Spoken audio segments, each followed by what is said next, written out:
Get cool stuff for what you were going to do anyway. Drink beer. With Buy Beer, Get Gear from Labatt, you can just snap a photo of your receipt and upload it to the website to rack up points for exclusive merch. Get points for every purchase, whether you're grabbing a pint on draft, a case for a party, or a tall boy at the stadium. Any size, any product, anywhere you buy Labatt. Buy beer, get gear. Sign up now at rewards.labattusa.com.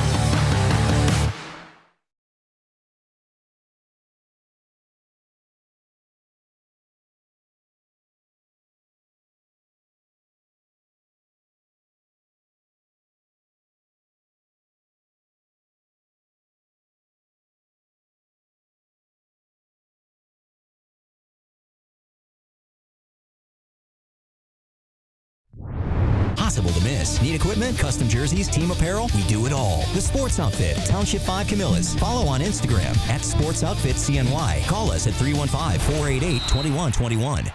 WTLA North Syracuse, WSGO Oswego, W249BC Mattydale, W261AC Oswego, WTKWHD2 Bridgeport, ESPN Radio. This is the Burdick Ford and Burdick Toyota pregame show. For the first time in 5 years, the Syracuse Orange and the Duke Blue Devils yearly meeting falls on everybody's favorite day of the week. It is Big Monday in Durham, North Carolina. The Cuse riding off back-to-back quality victories and now head into the vaunted Cameron Indoor Arena, which is a black hole no ACC school has escaped this year. But you know what they say? To escape gravity, you've got to leave something behind, and the Orange may have shed the weight of some of their woes after their last couple of wins. Hello, everybody. Kyle Marchak hanging with you for the next hour on the Burdick Toyota pregame show. I know. I'm being awfully optimistic, talking about, well, even really suggesting a Cuse W tonight. But I think it's important to note that this is really a win-win scenario for Syracuse. Overall, a loss at Duke won't hurt you, but a win could slingshot this team from the good luck next time category to, hold on, wait a minute, this team may actually have an outside chance at the NCAA tournament. Again, I'm not going to make this a dream make-believe show. Syracuse's chances of a win and that being an NCAA tournament too are slim. But this is a win-win game for Syracuse tonight. So let's bring a positive attitude to a matchup where there's really not too much weight on this matchup.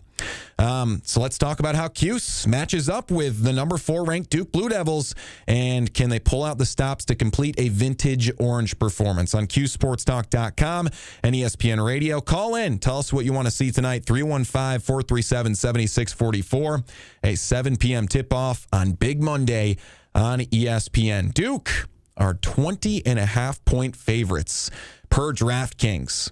And to set the scene, this is a quad one opportunity for Syracuse, a win-win scenario for the Orange, who should lose to Duke. But if they win, again, all of a sudden, people are going to start taking this team seriously. As a matter of fact, Joe Lunardi posted on Twitter earlier today saying that if Syracuse wins against Duke, that's a huge if, he would consider Syracuse being on the NCAA tournament watch list.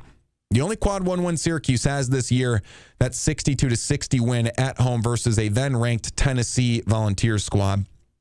Still a quad one win now, although Tennessee no longer ranked. They have received votes, but in the net, they are number 22 in the country, so still very much a ranked win and a quad one opportunity in a lot of people's eyes. And hey, for the sake of just kind of stretching the perception on this team, SMU's 36 in the net. Who knows? SMU finishes the season strong and they end up top 30 in the net. Syracuse all of a sudden has 2 quad one wins. But right now, they have a stretch of 4 consecutive quad one opportunities. So if you want to build your resume down the home stretch of a regular season, why not do it in this fashion where 4 of your next 5 games to finish the regular season are quad one? Right now, at 15-11 overall, 6-7 in the ACC. Syracuse is 10th in the conference. They are projected in the preseason poll to finish 9th. Now, considering there are 8 teams projected to make the NCAA tournament from the ACC, had the Syracuse Orange finished 9th in the conference, it would have said, okay, they would have ended up on the bubble. They're definitely not in the bubble right now. They are very much on the extended picture. Joe Lunardi has them in the has a lot of work to do category, or, I guess you could say an NCAA hopeful. Bart Torvik's chance to make the NCAA tournament, the computer says 0.7%. That's not good, but there are some positive takeaways from this SMU game. 79-78 the final versus SMU a couple days ago. Again, a team that's 36th in the net. Biggest takeaway from that, I love Nate Kings getting more touches, a guy that we should have seen getting more touches a lot earlier in the season. And I think when you get a guy like him going with a lot more shots, he took 11 shots in that game, it helps spread the wealth of the offense much better. Syracuse shot 45% from the field, 37% from three, 11 of 30. And how about 78% from the free throw line? Not a clip you see enough from this team. 8 blocks, the defense was solid, only 8 turnovers. They did get out-rebounded, though. So if they're getting out-rebounded 41-35 versus SMU, what's the rebound margin going to look like at Duke? The defense also only produced 2 steals. I'm going to steal what Tim Leonard said about this SMU game. If Syracuse plays the way they did versus SMU at home, I think that translates to about a 15-point loss at Duke. That is less about how bad Syracuse is playing, because they're playing decent basketball right now, and more about just the state of the program down in Durham, North Carolina. Some things never change. Death, taxes, high-quality Duke basketball. I'm not trying to glaze the team. I'm just telling the truth. So to look at the stats for Syracuse last game, I think there were some good performances, some surprise performances. Nate King stepped up. Kai and Anthony, 24 minutes off the bench, 13 points, 5 of 10 shooting. I'll take that any night. But there were some people that left a lot to be desired. J.J. Starling, only 4 points in 19 minutes, 2 of 6 from the field. Donnie Freeman was kind of back, though. 18 points, 4 blocks, 5 rebounds, 5 of 11 shooting. So while J.J. Starling, I'd say, was the biggest disappointment, we did see other people step up, including Nate Kings and Kai and Anthony. To look at Duke overall this season, 23-2, number 4 team in the nation, 12-1 in the ACC, good for first in the conference, and they are undefeated at home. That's why I use that term of the black hole that is Cameron Indoor Arena. And you can say that literally and figuratively. Figuratively, every team goes to Cameron Indoor Arena to die. And then in the literal sense, a black hole is a very dense place. And I've been to Cameron Indoor Arena. It is not the biggest college basketball arena in the world. I think everyone knows that. And the fact that they pack 8,000 fans in there without fail every time, yeah, it's a pretty densely packed place. And that adds to the environment. That's what's unfortunately really cool about the freaking Duke Blue Devils and their ability to win at home. Their only losses are to top 20 teams. They lost in the non-conference schedule 81-82 versus number 19 Texas Tech. They were outshot by Texas Tech 55% from the field to their 52. And also one of the only games they've been out-rebounded this year, 30-29. So only a 1 rebound margin. And then they lost by 3 points at number 14 North Carolina, their only ACC loss. That was just 3 games ago. They were outshot by North Carolina from the field 47% to 45%. And the trend that I think we should look for is making Duke shoot the 3. That might be the only weakness Duke has, is shooting the 3 ball. A very mediocre 34% from beyond the arc. And that seems to be the key to beating this team, is somehow managing the rebound margin. I don't think there's ever really winning the rebound margin. And then just managing the 3. And North Carolina outshot them from 3. They shot 42% from beyond the arc to Duke's 37% in that 3-point win just across the road in Chapel Hill. So the main storylines for this contest, again, a win-win scenario. Syracuse is down, but they're not out.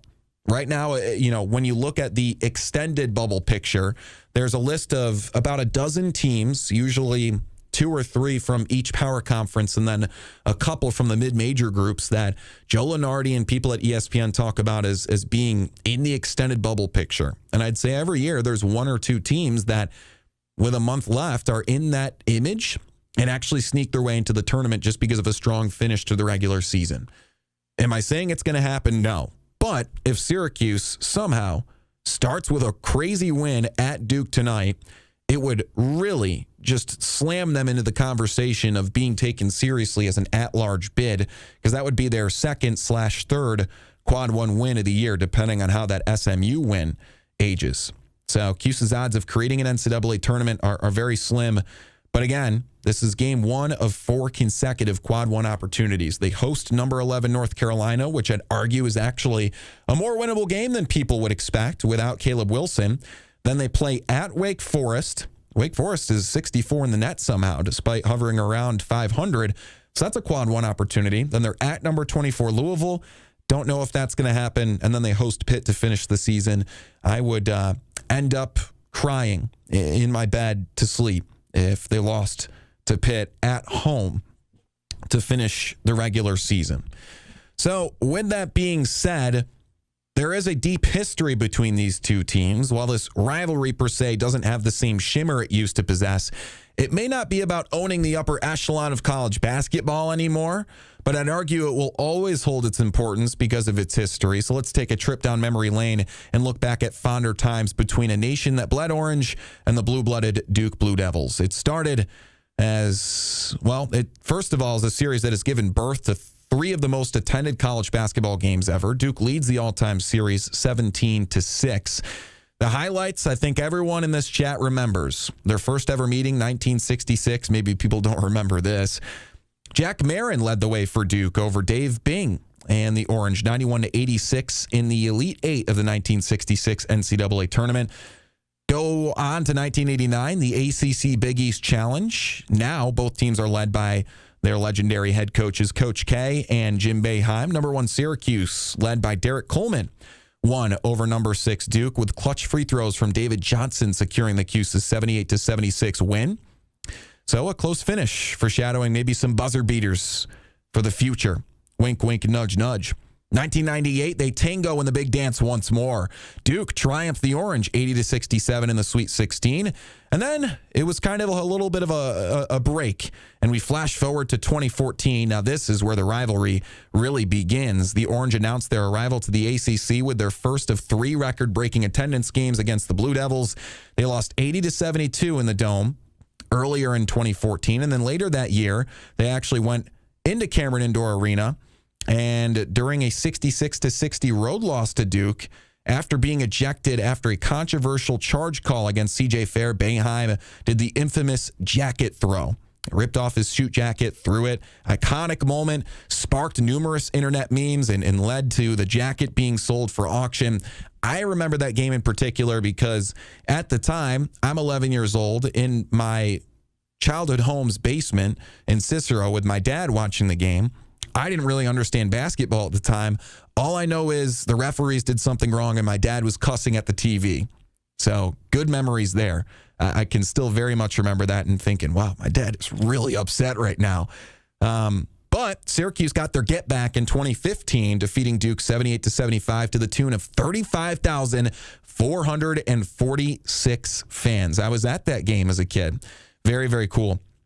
Since then, the Cuse have tallied some quality wins in Cameron Indoor Arena to kind of level out the series temporarily at the time, at least. In 2016, Tyler Roberson's 3rd consecutive double-double led the Orange to an upset victory over number 20 Duke. And then in 2017, my personal favorite memory in this rivalry, John Gillen hit the shot. Who remembers it? 75 all, 6 seconds to go. They force the mid-range miss. They get the rebound. They kick it to Gillen. He drives up the floor. And in Dave O'Brien's words, got it. Syracuse wins. The court flooded. And while Syracuse would end up just missing the NCAA tournament for just one night, they were on top of the world. I was in my dad's basement again. He ran around the basement, and then when he got back in front of the TV, I leapt into his arms. I kid you not. As a 13-year-old boy, I leapt into my father's arms in complete jubilation. One of my favorite memories in the Syracuse-Duke rivalry, which at the time was pretty level. So most recently, their last win versus Duke was in Cameron Indoor Arena back in 2019, so it's been a while. Tyce Battle's 32 points led Cuse to the 95-91 win in overtime. Since then, 10 straight losses to the Blue Devils with an average margin of defeat of 17 points in these last 10 losses. So while this rivalry has been one-sided, hopefully this year can be the last of darker times in Syracuse with a new chancellor, athletic director, and thus a new head coach likely looming.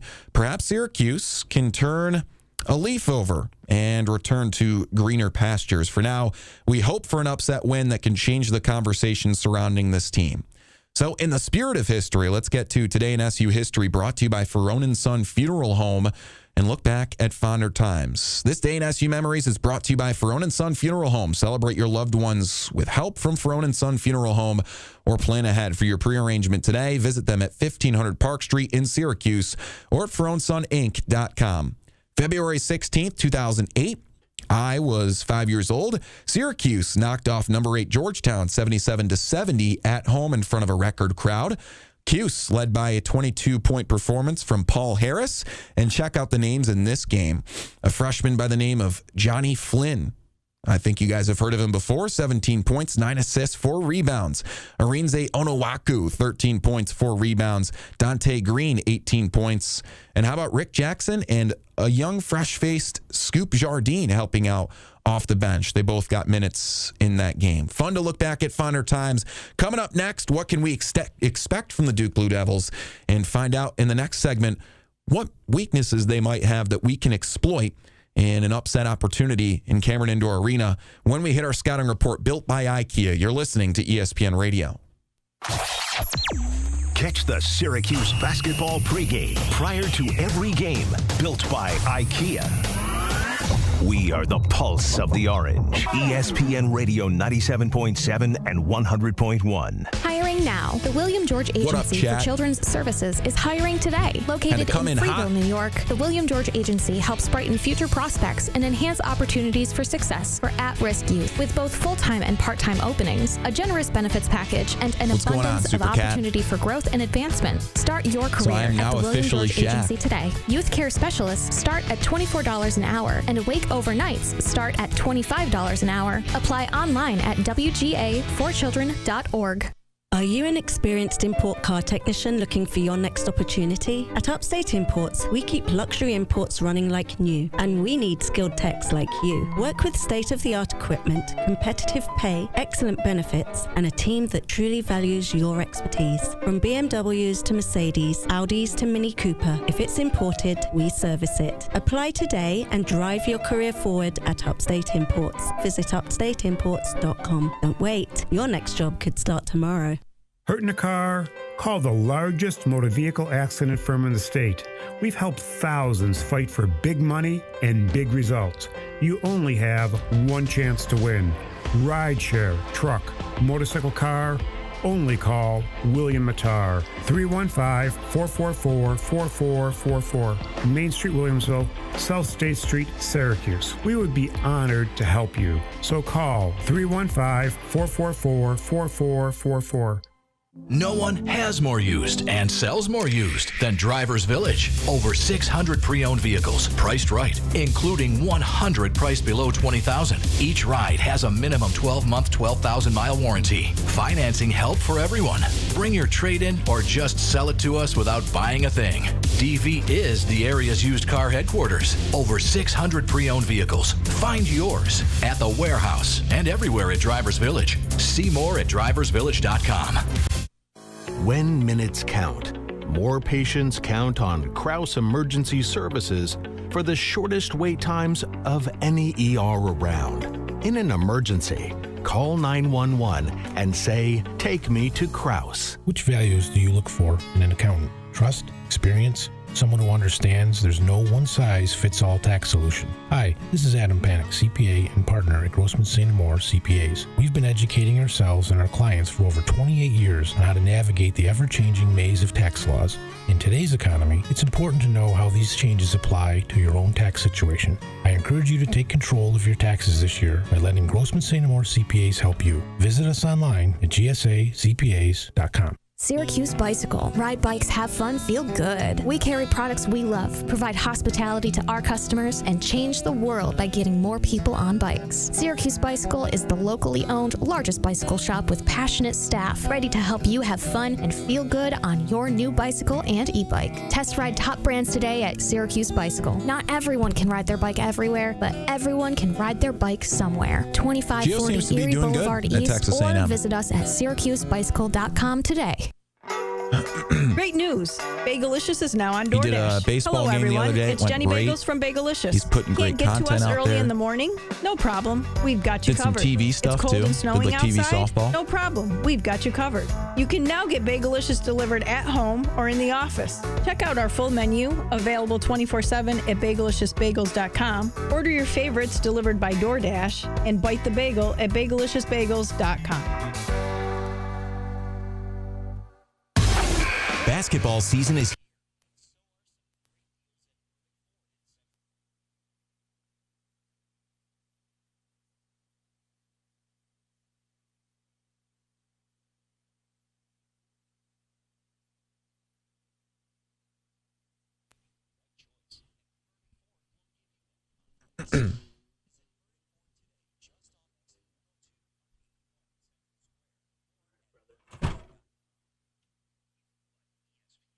Why was your mic just off?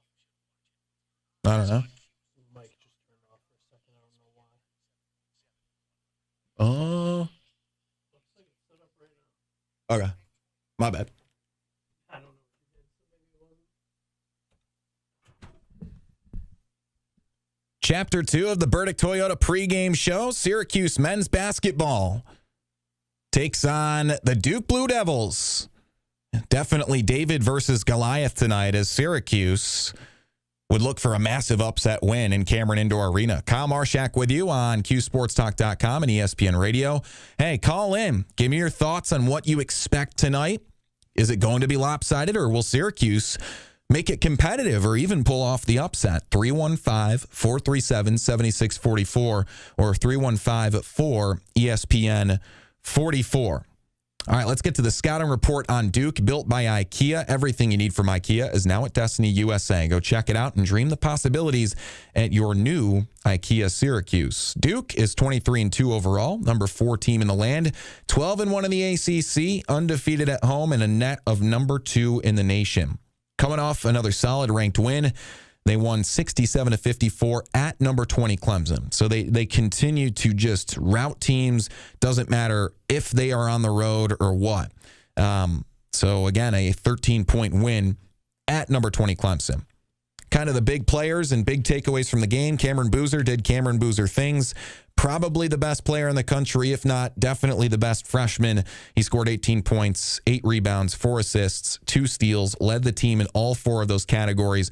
7 of 14 shooting, 2 of 4 from beyond the arc. Isaiah Evans can be a very hot three-point shooter. Certainly was that in this contest. 17 points, 4 rebounds, 5 of 12 shooting, 4 of 9 from beyond the arc. And then we had to Caden Boozer, the other Boozer brother, off the bench, 12 points, 3 assists, 5 of 8 shooting. They didn't share the scoring very well, and that might be a small weakness of Duke's. They can rely on kind of their 2 to 3 players that are lottery picks, literally. So maybe Duke has some individual player struggles tonight to make a possible Syracuse upset a little more believable. Caleb Foster only had 3 points. Dame Sarr only 6.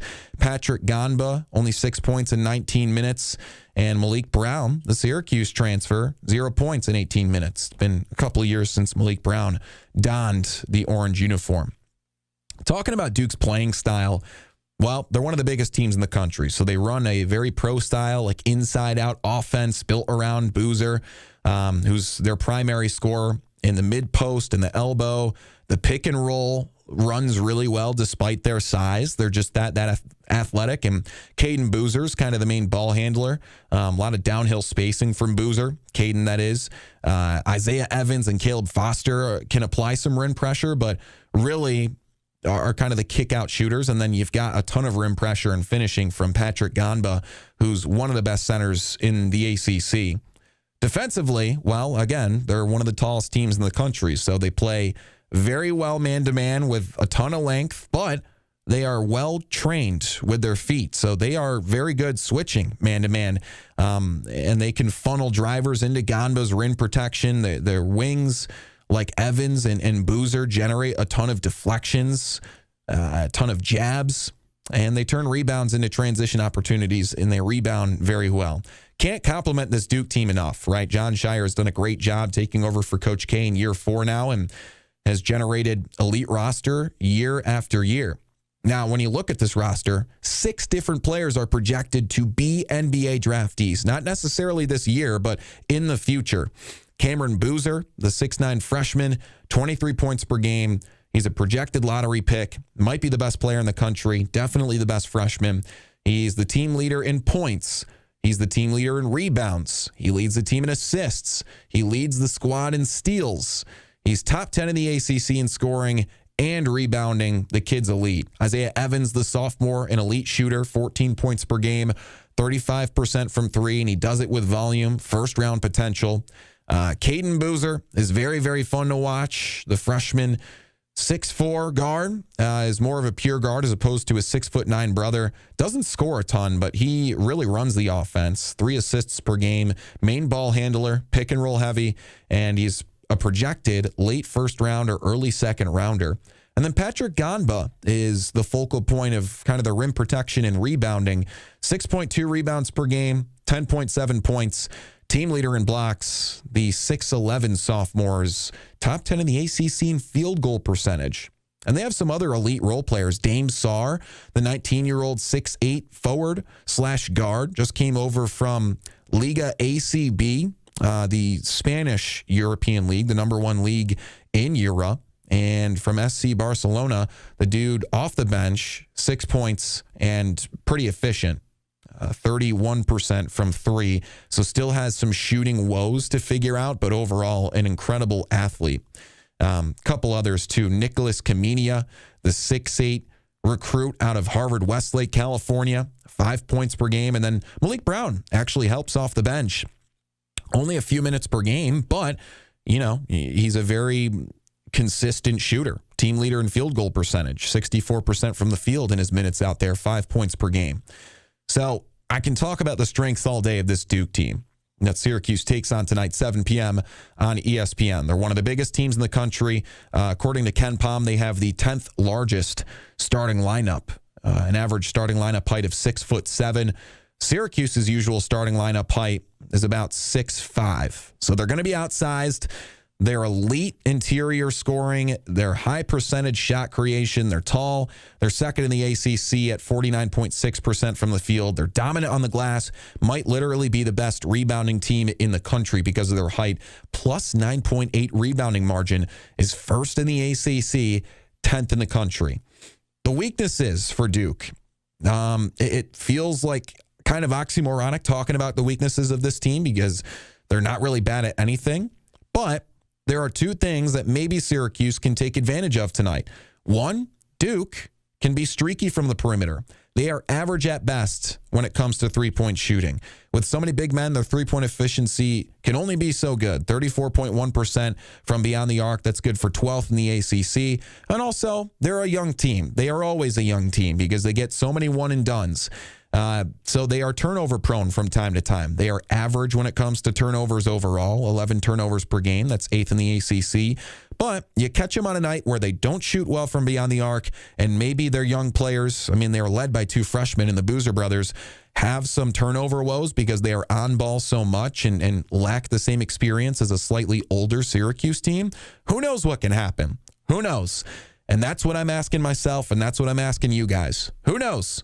Hey, if Syracuse somehow pulls this off, it changes the complexion of the season mightily. Will it happen? I don't know. We can break down the odds specifically in this next segment. But what the heck can the Cuse do to pull off the upset tonight? Stick around and find out in the next segment where we'll hit our Krause Hospital injury report and keys to the game. You're listening to ESPN Radio.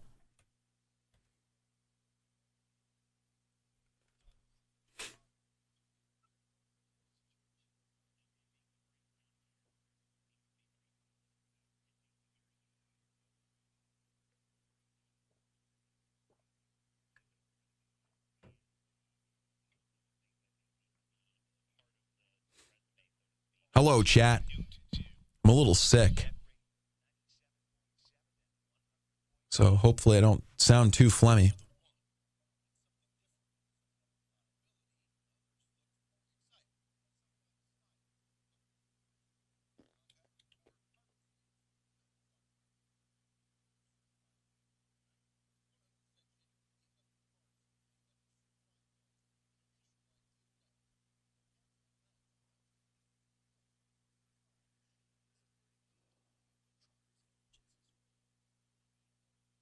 Thanks, Super Cat.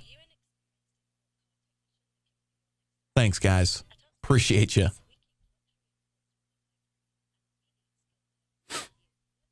I hate when I'm sick. I feel like I'm like so nasally, and I've got a big nose to begin with, so I feel like I sound nasally in general.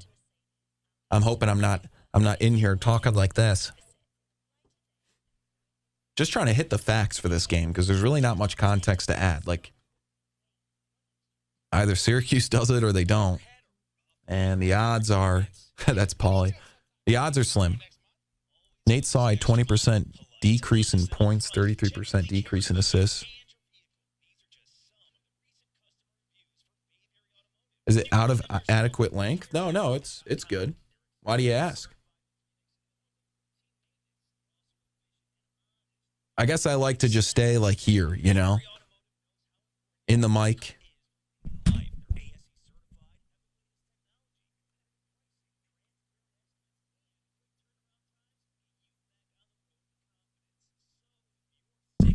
Yeah, maybe I pulled the mic toward me a little, you know. Get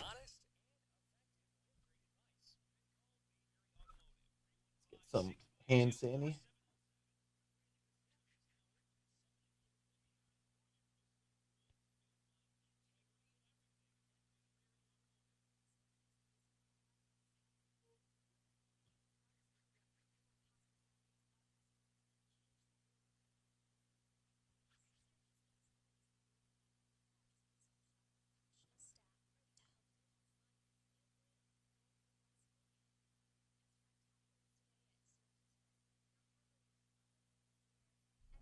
What's up, Kyle?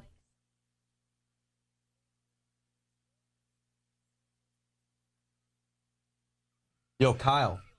Dude, call in. Call in and talk with me on the show. We're previewing Syracuse versus Duke. 315-437-7644. 315-437-7644. Call in. I ain't got no callers.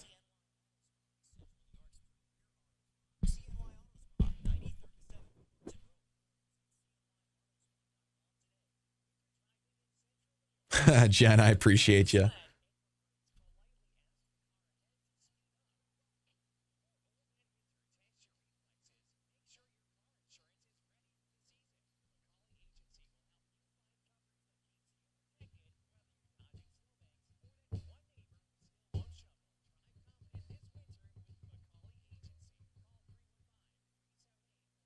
What's up, Zach?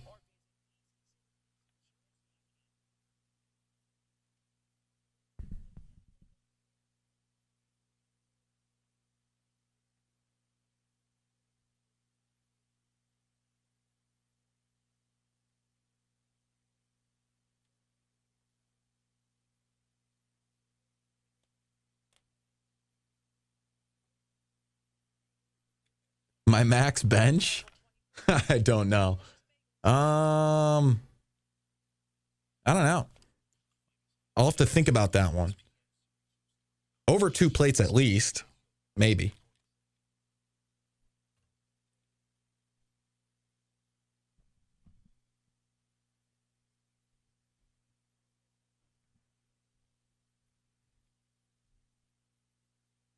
Back in the Burdick Toyota pregame show. Talking about Syracuse men's basketball's trip down south. They head into the vaunted Cameron Indoor Arena tonight on Big Monday for a 7 p.m. tip with number 4 Duke Blue Devils. Kyle Marchak with you on CuseSportsTalk.com and ESPN Radio. Guys, I'm begging you, call in and chit-chat with me so I don't feel crazy talking about the odds of a Syracuse upset at Duke tonight. And maybe I'm just being a homer and I just want to see it happen because I know the odds are slim. Duke are minus 20.5 point favorites. I think that's pretty fair because Syracuse has lost 10 straight to Duke, and the average margin of victory for Duke in that 10-game stretch, 17 points exactly. So with that being said, how about we talk about a small niche in this contest tonight, which is the Krause Hospital injury report. Maybe this will help Syracuse out a little bit. For Syracuse, clean bill of health. The only notable player that has anything going on is Ibrahim Souare. Missed last game reportedly due to an undisclosed injury. He'll be available versus Duke tonight. Only averages about 9 minutes off the bench, so should be chilling. Duke, one player out. He's been out the entire season. Senior center Ifeanyi Ofuchukwu out for the remainder of the season after non-contact knee injury in December. And then sophomore center Patrick Ganba, definitely a big piece. I wouldn't say is questionable. He said that he's good to play, but was questionable for a moment after the Clemson game, experiencing some minor soreness following that Clemson win. But he should be good to go tonight. Who knows? Maybe he's not in tip-top shape, and Syracuse will play better down low. And that transitions us straight into our keys to the game. 3 main keys for Syracuse if they want to pull off an unlikely upset. Start the game with high pressure, especially on the Boozers. The Boozer brothers lead this team. They're the heartbeat of this offense, the heartbeat of this team.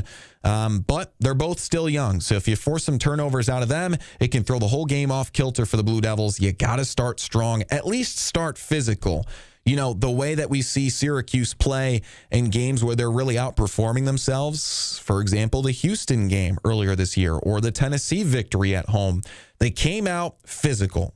That's the only real subjective one that I'm going to bring to the table is just, I'm going to say it, bringing the level 5 energy out of the tip. I know everyone's just whining at home after I said that. All right, key number 2 for Syracuse, force Duke to shoot the 3. If you want to watch vintage Syracuse defense tonight, you might see the 2-3 zone get flashed a little bit. And tonight is certainly the night where Syracuse can do it. They could use flashing the 2-3 zone and forcing some 3-point shooting from Duke tonight. If they find a way to prevent Duke to, bust that 2-3 zone, get in the paint, and do what they want at will, Duke only shoots at a 34.1% clip from 3. They are average at best. If you catch Duke on a night where they have to shoot the 3 ball and they're not shooting it well, that might be your only chance of victory. And I'm not going to say key number 3 is very possible, so I won't go out and say that Syracuse needs to win the rebounding margin. They probably won't, but limit the damage on the glass. Let's be honest, Duke will out-rebound us tonight. Let's just be completely frank there. Syracuse's rebounding margin is negative 1.7. Duke's is plus 9.8. The math is not going to math well. Syracuse is outsized, but some fight from the front court can limit the damage against a team that averages almost 10 over in the margin category every night. So up next, we'll get to our Upstate Import starting lineups and talk about one player who's going to have to put the team on their back tonight, and it might not be who you expect. This is the Burdick Toyota pregame show on QSportsTalk.com and ESPN Syracuse. You're listening to ESPN Radio.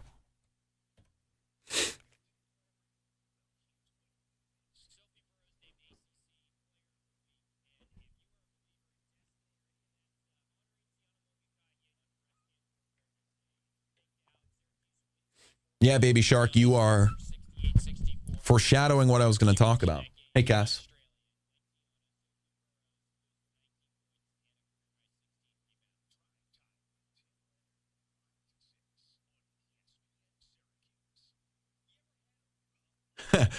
Imagine I come back and I'm like, Noah Lobdell is going to have a big game tonight.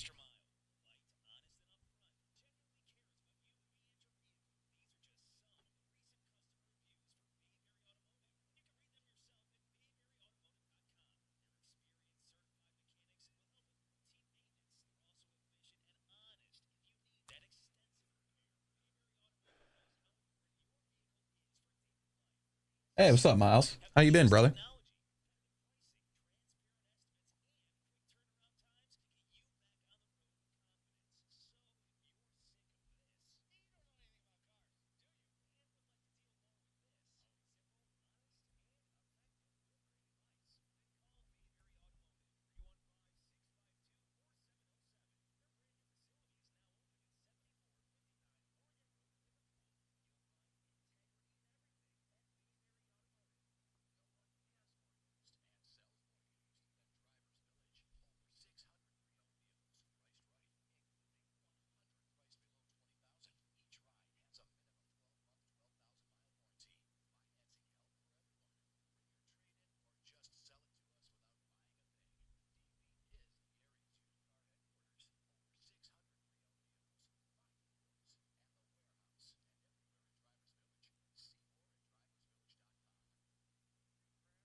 Oh, thanks, Miles.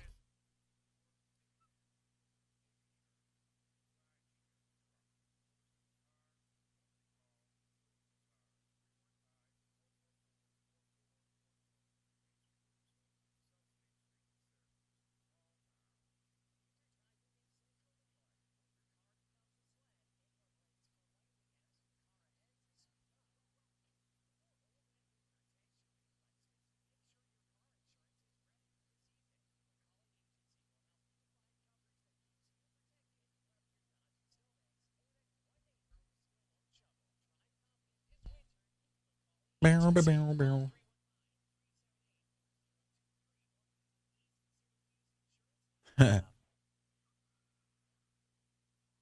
Calvin Russell.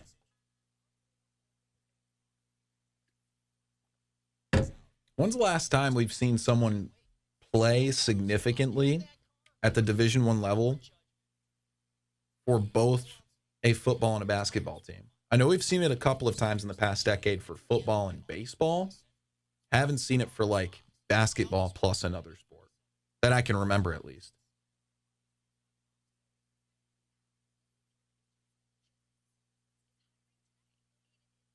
Like Kyler Murray was a legit MLB draft pick. Like he hit almost 300 over a couple full season samples at where was it? Oklahoma State or something?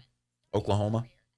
I can't remember where he played football. Obviously, he was their starting quarterback too and was great. Wow, it's awful.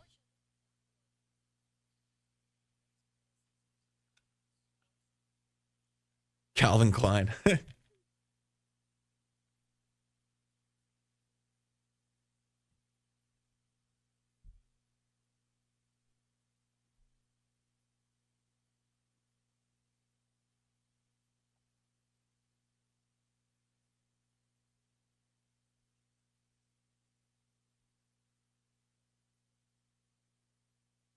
True, John.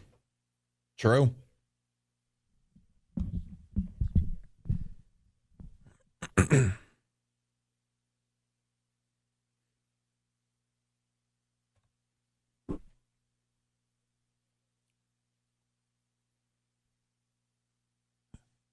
Final segment of the Burdick Ford, Burdick Toyota pregame show. Syracuse men's basketball says, screw it, why not? And heads down to Cameron Indoor Arena and tries to pull off the upset for a 7 p.m. tip on Big Monday in Durham, North Carolina against the 4th-ranked Blue Devils. Kyle Marchak hanging with you for the full hour leading up to the 7 p.m. tip-off. And right after this show concludes, on our airwaves, it'll be the Coach Leggett Jack Show with Tim Leonard. So make sure to stick around and see what the head women's basketball coach has to say about her team that right now is very much headed to the NCAA tournament. As for Syracuse, well, a win at Duke is unlikely, but if they do somehow pull off the upset against the Duke Blue Devils, that would catapult them into, I'd say, an outside vision of the NCAA tournament, to be kind. On CuseSportsTalk.com, ESPN Radio, Kyle Marchak is hanging out with you. Call in over the next 10 minutes. Give me your thoughts on what you want to see tonight. Do you want to see the 2-3 zone just thrown at them at the tip and just the entire game? Stick with the 2-3, some Boeheim type stuff. 315-437-7644. Again, 315-4ESPN44. Call in and hop on the Massage Envy hotline. Tell us what you want to see from the Cuse tonight. All right, let's get to our Upstate Imports starting lineups. A little sneak peek. Both teams seem to have the usual look. Syracuse will have very much their usual package out there. Nate George, J.J. Starling, Nate Kings, Donnie Freeman, and William Kyle. For Duke, same can be said. It'll be Caleb Foster, Cameron Boozer, Patrick Ganba, Isaiah Evans, and Damon Sarr. So Sarr is kind of sliding into the starting lineup. He's been in and out of the lineup, and the Spaniard is an elite forward that certainly adds to their starting lineup. So Duke going bigger than usual for an already large team against Syracuse tonight. And speaking of size, foreshadowing for who our player to watch will be a player we need to perform, a.k.a. who is going to bring the meat. This is my favorite promotion. Brought to you by Hoffman Sausage Company. Hoffman Sausage Company has called Syracuse home since 1879. They have more than just hot dogs like German Franks and Snappies. They have amazing sausages to take us through the cold months. And boy, have these months been cold. Jalapeno cheddar, Italian, beer bratwurst, and more. All right, the player to watch for me and a player we need to perform, it's got to be William Kyle. The 6'9 senior, the UCLA transfer, has been a breath of fresh air in terms of athleticism and size for this team in the front court. And boy, does this dude got to perform against a strong and sizable Duke team tonight. He's coming off another strong game in terms of his role. First of all, is the ACC leader in blocks. Would certainly love to see some blocks and really just some early pressure-defining defense from the big man. Versus SMU, just 4 points, but he played his role with 7 rebounds and 2 blocks. And I'd say he's important because we're playing against one of the biggest teams in the country, the 10th biggest team in the country, to be specific. William Kyle is Syracuse's most physical, athletic big man. That means elite inside scoring, dominance on the glass, great rim protection, all things that Duke already does well. If he is the yin to Duke's yang, I think that makes this game a lot more attainable for Syracuse to pull off this random upset. And he certainly fits well in the zone that I would expect Syracuse to play with tonight. All things William Kyle can do tonight. Let's see him fight fire with fire and bring a physical Syracuse brand of basketball and maybe a Syracuse brand of 2-3 zone to the paint against these Blue Devils. Blue Devils love taking control of the paint early. Maybe a 2-3 and some physical William Kyle play, and, we'll make that a little bit harder for the Duke Blue Devils. Other players of note, obviously I can just list everyone in the starting lineup and say they need to perform. They need to perform. But Donnie Freeman's got to continue his consistency. He's coming off an 18-point performance versus SMU. Obviously our leading scorer for a reason. I don't expect him to be super high scoring against Duke just because he's matching up against such size. Even if he gets the mismatch, he's still facing a guard that's at shortest 6'4". It's just not that easy against Duke. Nate George would be my number 2 pick for most important player tonight because he's our main ball handler, and we got to prevent the turnovers with a guy like him who can spread the wealth and certainly spread the wealth in that last game. My number 3 pick for most important player would be Nate Kings for obvious reasons. Coming off a big performance versus SMU, 13 points, 5 rebounds, 5 of 11 shooting. And on top of that, he obviously was clutch down the home stretch, but also supported this kind of new definition of Syracuse offense where everyone spread the wealth. The one person who really was not wealthy, as a matter of fact, super poor last game was J.J. Starling. At the end of this season, people are going to look back and ask, why did Syracuse really enter this era of stagnance offensively that saw them miss the NCAA tournament 5 years in a row? And I'm not going to blame anything the players. There's a lot to be said about what they need to do with this coaching staff at the end of this year. That's a whole other conversation. But one big component is the coach's inability to create a better player out of J.J. Starling.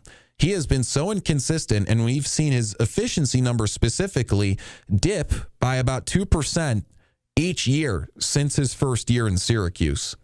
Certainly concerning. With that, Syracuse definitely needs him to step up tonight. 4 points in 19 minutes, 2 of 6 shooting. Kyan Anthony, 24 minutes off the bench, though, versus SMU, 13 points, 5 of 10 shooting. Man, it would be awesome to see him have a big night tonight. 2 of 4 from beyond the arc. Awesome support off the bench from Kyan Anthony. So my final prediction, I'm going to go Duke 81, Syracuse 73. I think the Cuse can actually make it semi-competitive most of the way. Maybe even a late game push would make it an 8-point ball game to finish before this 7 p.m. tip-off, though. Again, I'm Kyle Marchak hanging with you on CuseSportsDoc.com and ESPN Radio. Got a couple minutes left before we leave for the Coach Leggett Jack Show.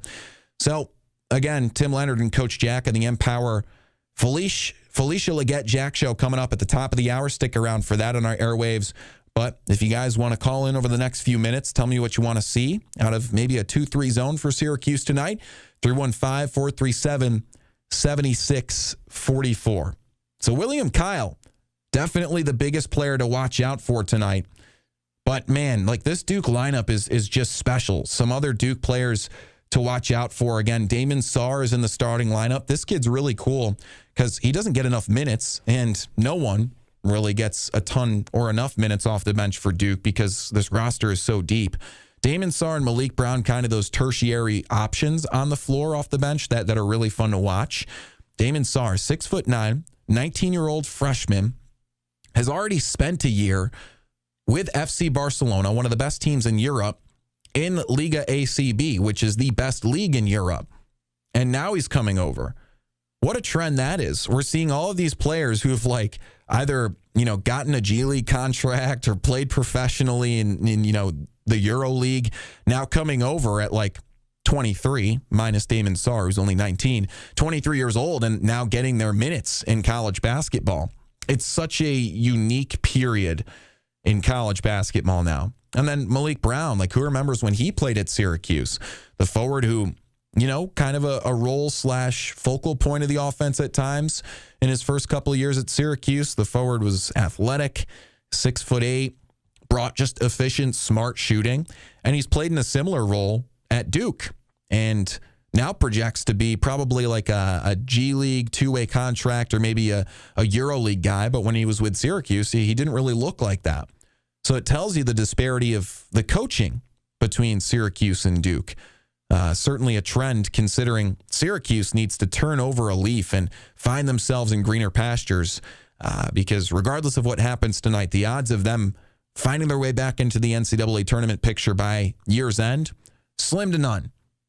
Slim to none for sure. I mean, Syracuse is in an odd position with a new chancellor coming soon. Means that new chancellor will likely have to be the one involved in hiring the new athletic director. And I mean, I don't know if this new athletic director for Syracuse will be involved in the hiring of the new head coach because John Wildhack is sticking around until June 1st. So you'd imagine the year's end comes around. Adrian Autry will have to be fired, unfortunately, unless they make the NCAA tournament. That benchmark has been made very clear. And again, it's not that the odds of making the NCAA tournament are zero, but they're very slim. Bart Torvik has it at 0.7% for Syracuse. So then where do you go from there? John Wildhack will probably have to hire the next head coach or at least help out with the new, I don't know, the new head coach coming in and the new AD being involved in it behind the scenes. So we're just talking about the grand scheme of things. All right. Well, with that being said, let's head on to the Felicia Leggett-Jack show coming up at the top of the hour.